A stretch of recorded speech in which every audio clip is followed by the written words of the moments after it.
You've been sold a dream, haven't you? The idea that a self-managed super fund is your golden ticket to financial freedom.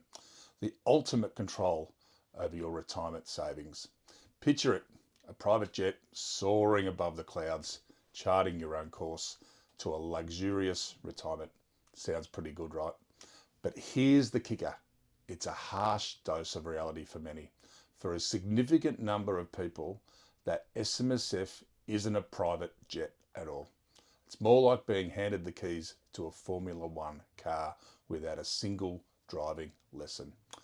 They're given this incredibly powerful high performance vehicle, but no one really shows them how to navigate the tight corners of compliance or how to handle the sudden, unpredictable turns of the market. The inevitable result, a spectacular, often devastating crash.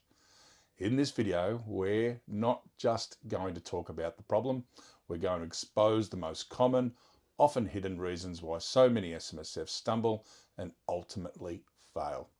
And more importantly, I'm going to give you the exact playbook, a step-by-step guide to ensure your fund doesn't just stay on track, but actually finishes the race in first place. You'll learn how to avoid the pitfalls and truly master your financial destiny.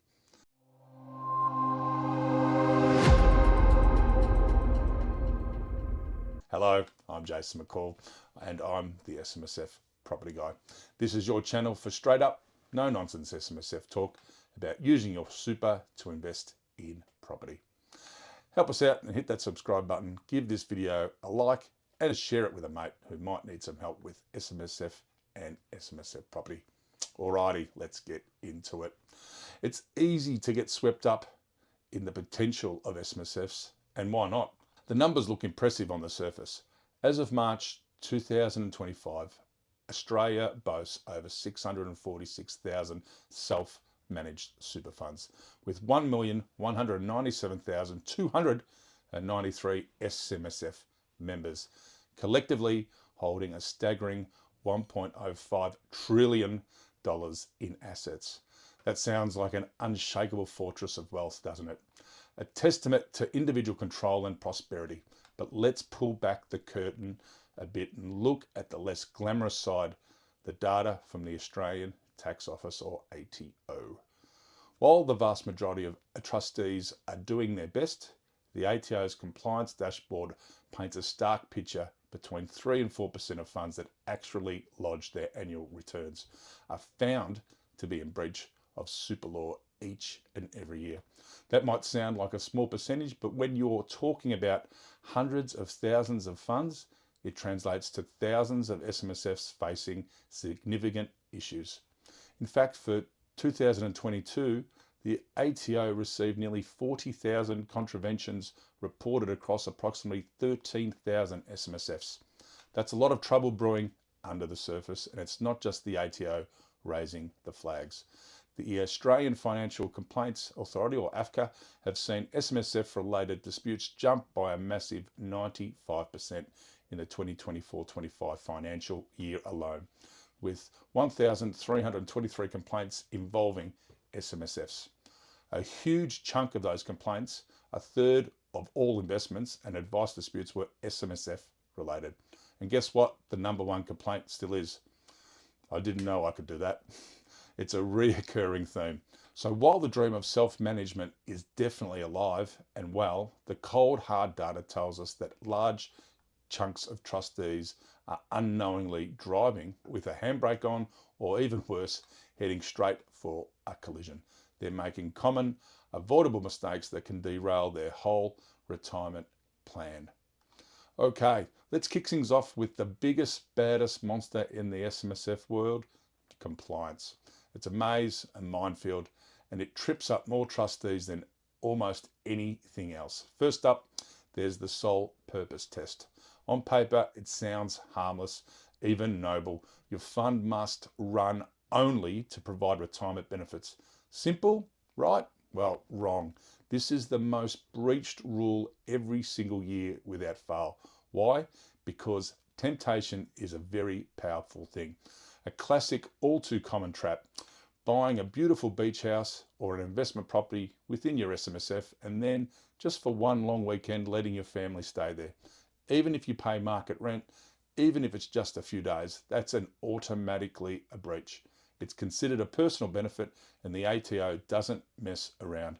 They can slap you with a hefty fine, currently starting at $16,800, and then hit your entire fund with a 45% tax rate on its income and capital gains. That's a big ouch.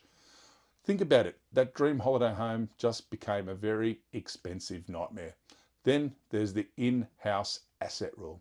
This one's about keeping your funds investments separate from your personal or business interests.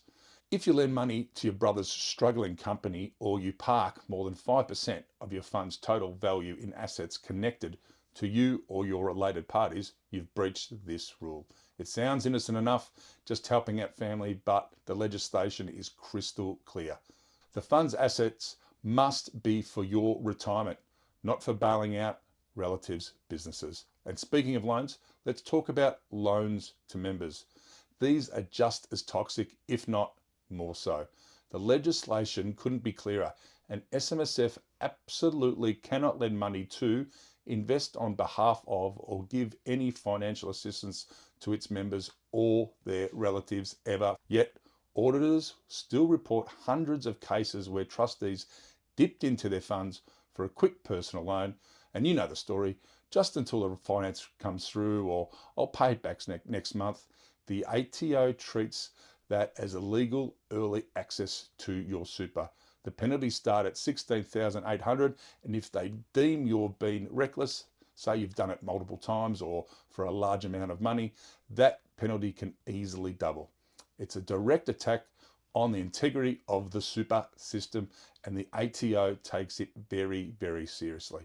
Finally, we have bungled borrowing, specifically relating to limited recourse borrowing arrangements, or LRBAs. These allow your SMSF to gear into property, which can be a powerful investment strategy. But the paperwork, the structure, and the ongoing rules have to be absolutely perfect.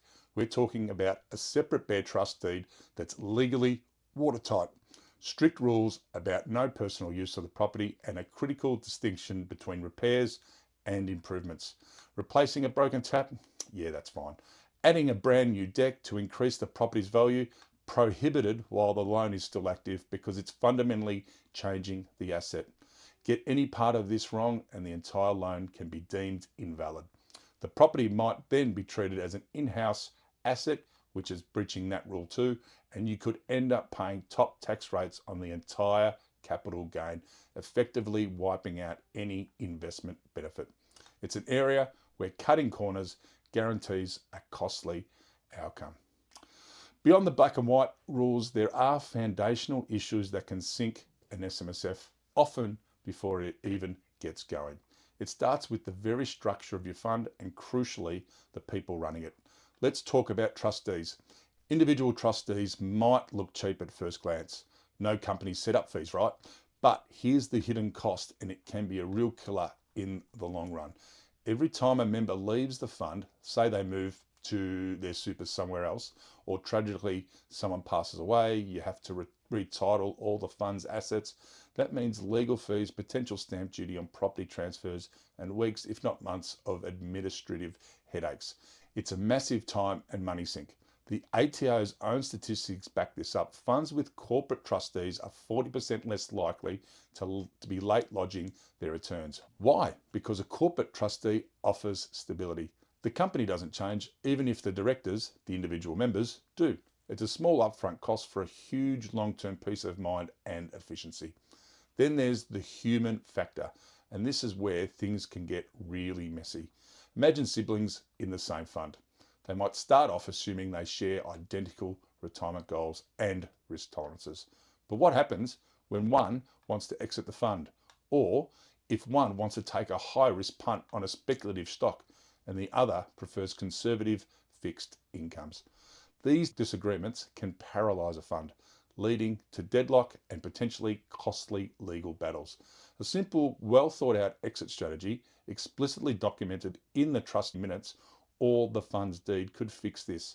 Yet Most DIY deeds are silent on such crucial scenarios. It's like building a house without an emergency exit plan. And finally, a question that often gets overlooked: who actually controls the checkbook? In partnership, there has to be a balance, a clear understanding of roles.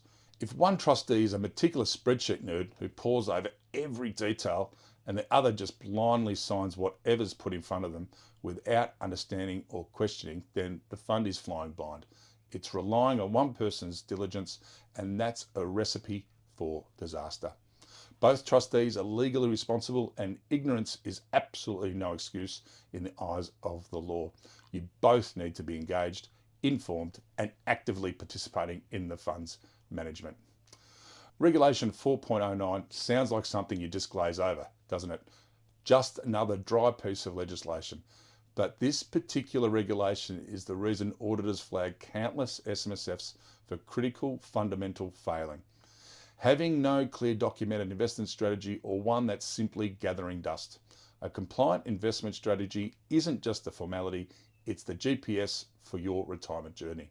It must clearly spell out your target asset ranges. For instance, 30 to 50% in property, 20 to 40% in Australian shares, 10 to 30% in global equities, and 10 to 20% in cash. It also needs to be explicitly addressed diversification, spreading your risk, liquidity, making sure you've got enough cash when you need it, and insurance for members. Just saying, oh, I'll just buy a couple of rentals and wait for them to go up isn't a strategy. It's wishful thinking, and it's a gamble masquerading as a plan. The ATO isn't just sitting back and hoping you've got this. They're smart, and they're using data. They cross-reference SMSF returns with land title officers. So if 90% of your fund's value is concentrated in properties within a single postcode, they're going to notice it. And they're going to ask, quite rightly, how did you consider concentration risk in your investment strategy? Having all your eggs in one basket, especially in a property market that can fluctuate, is a huge red flag. And here's the silent killer that often gets overlooked until it's too late: liquidity.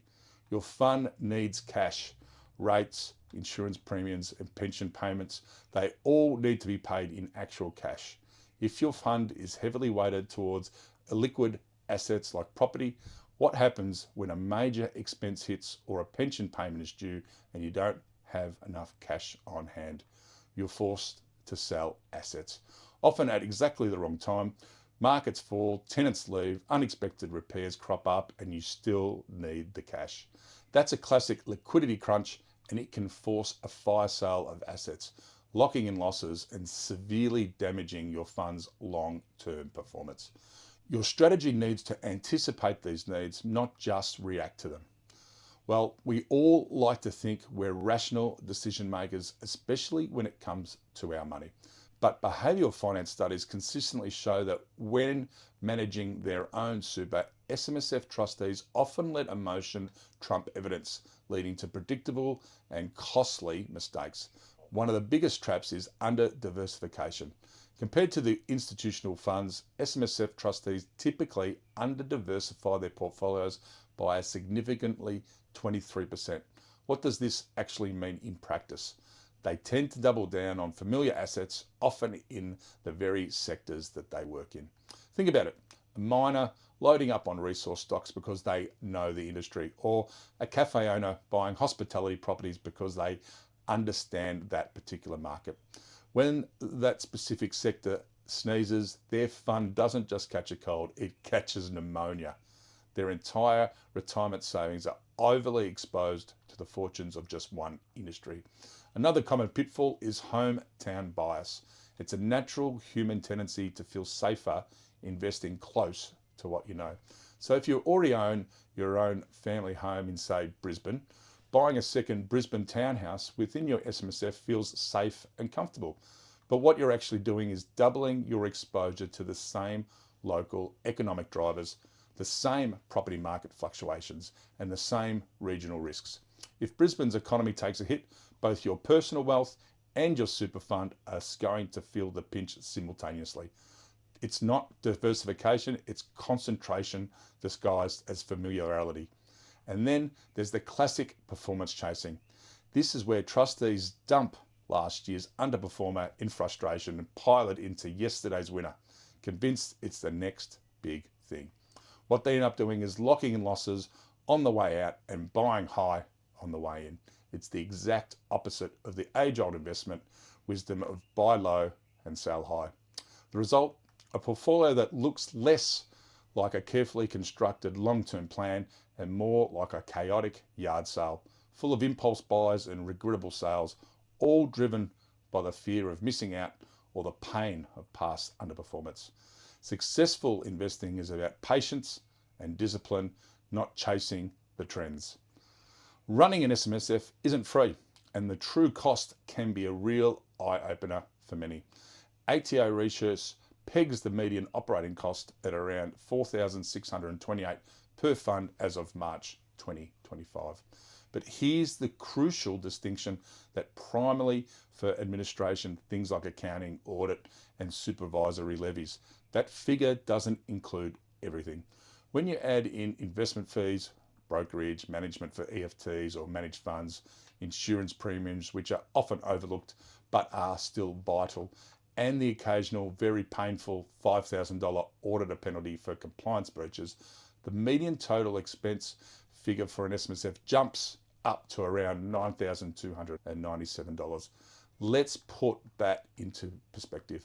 On a $400,000 balance, that $9,297 in total cost represents about 2.3% of your fund's value before you've earned a single cent of investment return. Now, compare that with a well-managed industry fund, which might charge around 0.8% in total fees. Suddenly, the cost difference becomes glaringly obvious. This is why smaller SMSFs, those below a certain balance threshold, frequently underperform their institutional counterparts. The fixed cost of running an SMSF simply eat up too much of their returns. But the price tag isn't just financial. There's another significant cost, which is your time.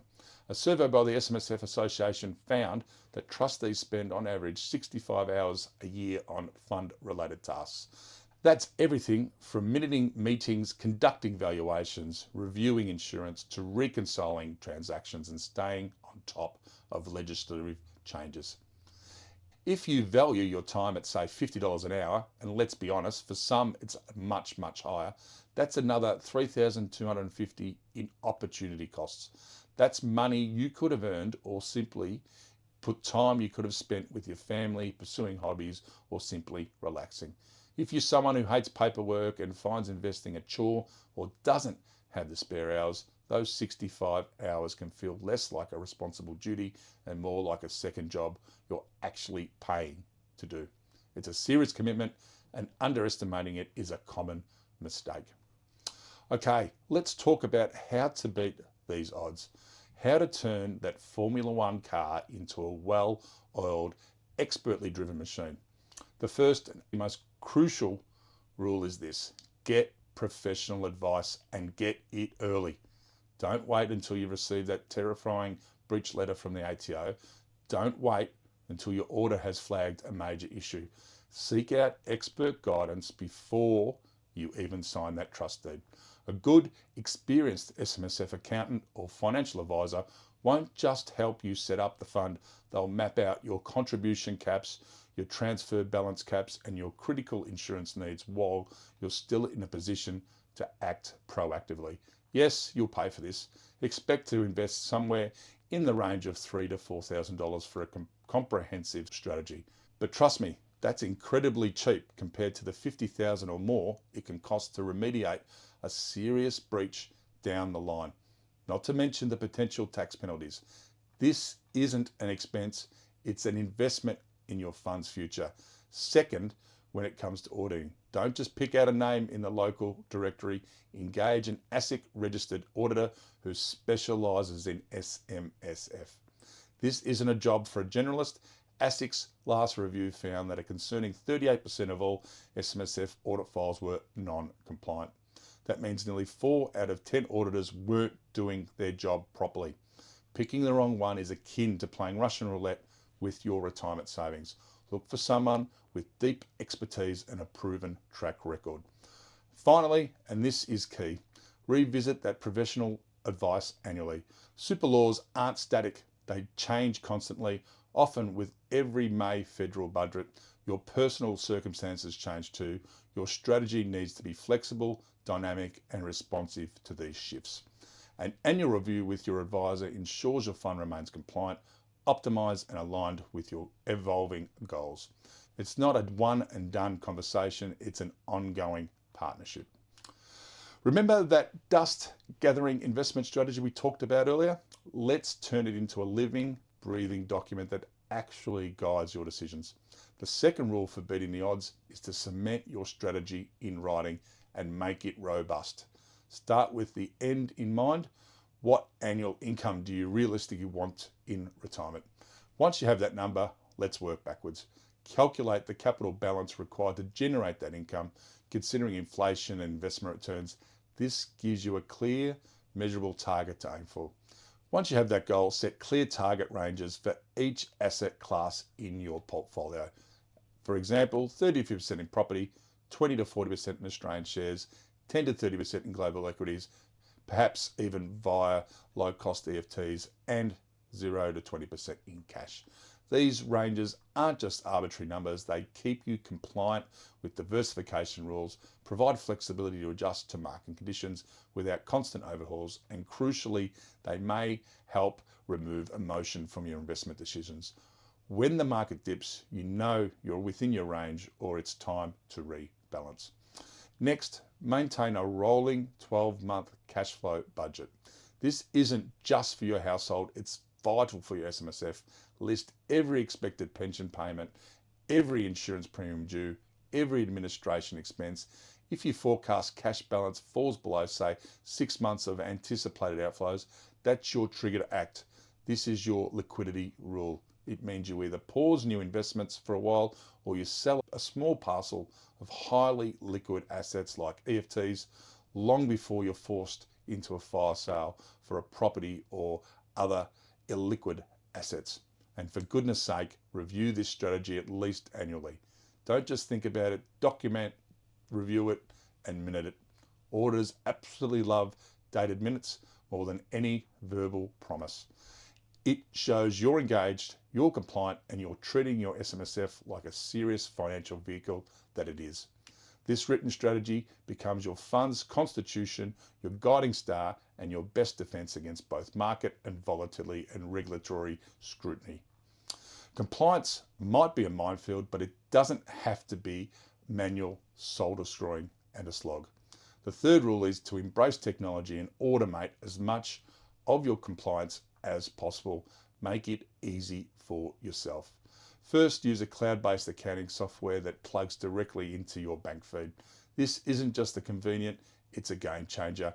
Your tax accountant might already be doing this for you. The ATO's own data shows that funds using digital ledgers are 30% less likely to lodge their returns late. That's a huge advantage right there.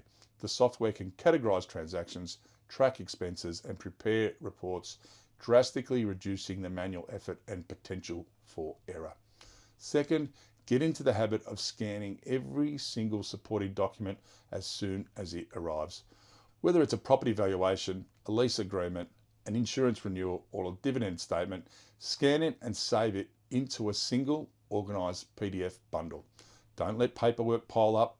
Your future auditor will thank you for it by finishing the order faster and often cheaper. Digital records are easy to access, harder to lose, and significantly streamline the actual audit process.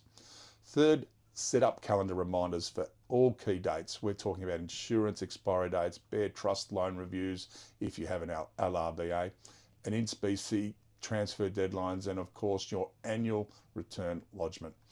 Don't rely on your memory. Let technology be your assistant. A simple reoccurring reminder can save you a world of pain and potential penalties. Finally, and this is a crucial human element within the automation, appoint a compliance champion.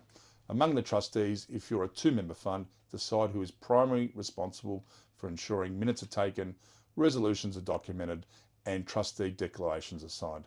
This avoids the dreaded, "I thought you did it" black hole where crucial tasks fall through the cracks because responsibility wasn't clearly assigned.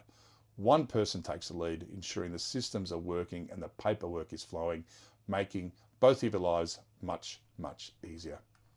Remember how we talked about liquidity being a silent killer? The fourth rule to beat the odds is to proactively build and maintain a robust liquidity buffer. This is your fund's financial shock absorber. Keep a minimum of 10% of your fund's total value in a highly liquid asset. Think a high yield cash account, or perhaps a short-term, low volatile exchange traded fund or ETF. Now, I know what some of you are thinking. 10% in cash? That sounds a bit conservative. And yes, it might be. But that conservatism is your fund's safety net.